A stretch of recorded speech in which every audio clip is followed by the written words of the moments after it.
up with. They don't make any judgments on it. They turn it over. A grand jury will then bring indictments. Has Tom Homan made any indication that that'd be something? He said he would call Kash Patel about it. I asked him. I said that's one of our demands if this happened.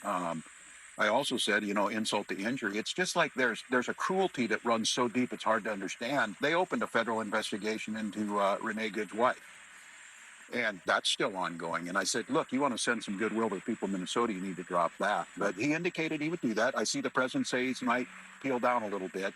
When you deal with the president, I said, I'm in a situation where people say, well, you got to give him something, you got to do something, don't anger him or whatever. It's pretty hard not to be angry when your citizens are being shot. It's pretty hard to be angry when you see the amateurs out here, wreaking havoc.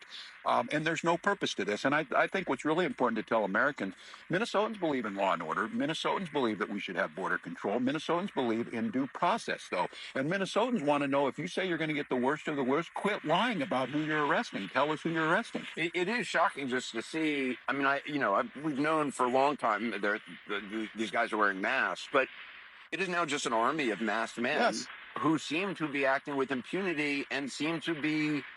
I mean, I can't tell you how many of the videos there are of them, like, cursing out people. Look at the cruelty of it. And up at the Whipple building, if you went up there, the federal building where they're stationed, they come out to get in their car and they taunt these folks. And we finally got to the point where we have to keep order. And it's very difficult when they're undermining order. They create this chaos, and we have to come in and clean it up.